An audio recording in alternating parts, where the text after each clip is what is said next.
Thank you. Thank you, Alistair. Well, yes, now we have come to the end of this patient's journey in the hospital. Now we are at discharge. The hip fracture patient is going to be discharged home or most commonly to a rehabilitation unit. So I'm going to talk about delirium in this phase, and especially the cognitive prognosis has been my main interest in delirium research for years, so I'm going to comment a bit on that later. I have no conflicts of interest to report, but first, when we talk about persistent delirium, I just want to make you aware that there is no consensus in the literature. Okay, when do we call this a persistent delirium? And also, you know, the interaction between patients that have delirium superimposed on dementia, and perhaps when does this delirium never resolve? How when does this combined with a chronic dementia progress? So the literature there and also my own knowledge, we do not have that yet, so just so you know. But when it comes to persistent delirium, there are some studies on it, and in this meta-analysis, which has included both medical and surgical populations, you see that it's quite a substantial part of the patients that have remained in their delirium at discharge from hospital.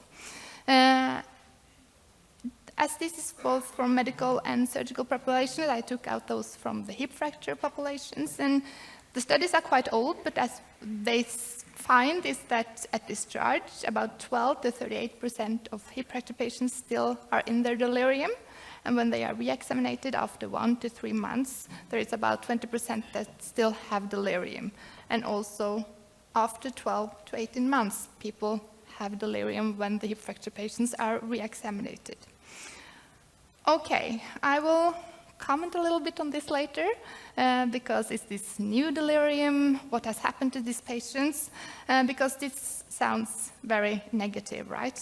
And perhaps this is not what you see in your daily life as in the orthopedic wards, because the normal delirium after hip fractures lasts for about 3 to 4 days. So in most studies, report the median length of a delirium in hip fracture patients 3 to 4 days.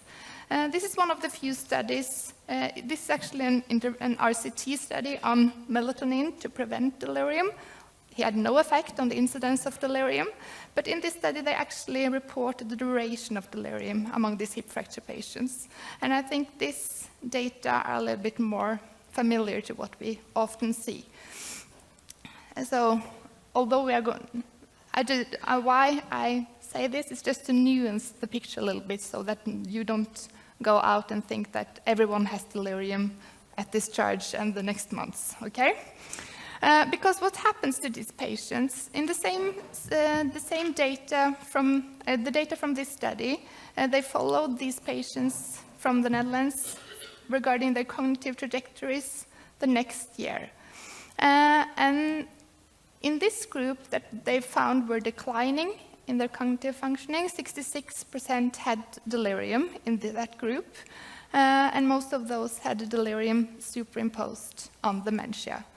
In these patients that had a good cognitive functioning before, 10% had delirium.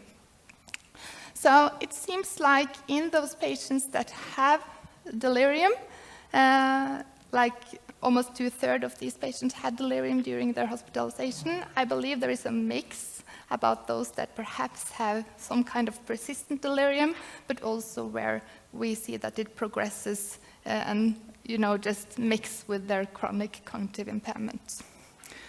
As I said, cognitive prognosis after delirium has been my main interest for years. Actually, I have asked myself since 2005, every day I ask myself, is delirium harmful for the brain? Only that question. You get sick in your brain by asking that same question for almost 20 years, but I have done that, so I don't recommend it to any of you. But I did this study on examining patients in a stable phase before they get any acute disease, any hip fracture, nothing. So then I did a cognitive testing on how they were when they were stable. And if they get any acute disease or a hip fracture, anything happened, I examined them for delirium and also re-examined them every 6 months for 2 years. So then I knew who my patients were before, because I believe many of you think that patients with delirium who never recover, it's because they already had a subclinical dementia, right? I believe that so many of you believe that. But we have actually found that delirium seems to be harmful for their brains, because when I examined the patients before they get to delirium, it seems like delirium, some of them do not recover. And in some of them, the cognitive trajectory is quite poor. And also by measuring a biomarker of neural damage, which is called NFL, neurofilament light change, we can see that in patients who decline cognitively after delirium, they have a higher level of this biomarker of neural damage. So it seems actually like being in a delirium is harmful for your brain in some patients. So, but to answer my question regarding persistent delirium, what should you do about these patients at discharge and in the rehabilitation unit after 1 month, 3 months? Well, in some patients, they will still have delirium because they need time to recover.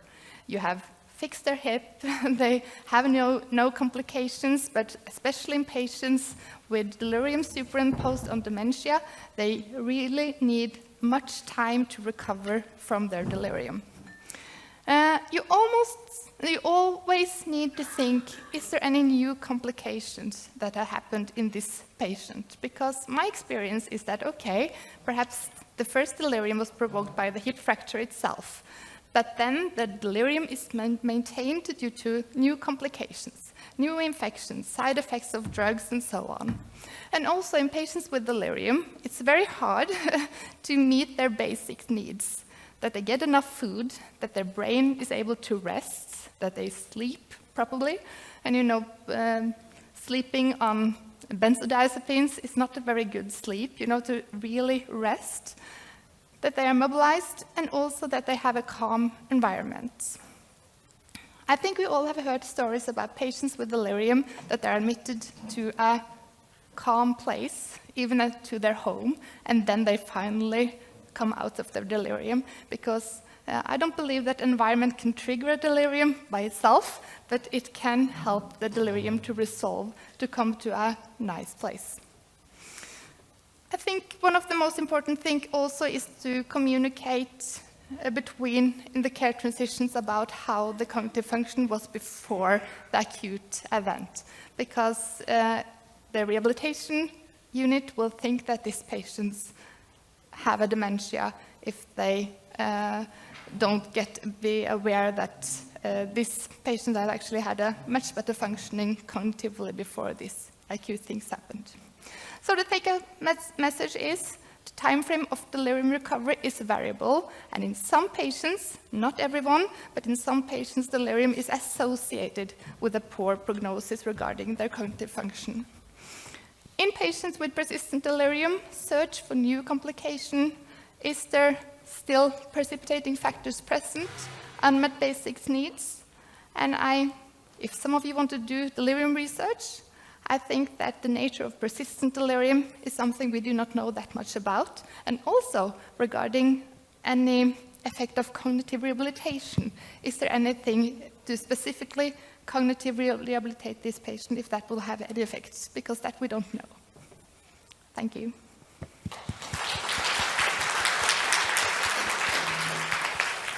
Thank you very much.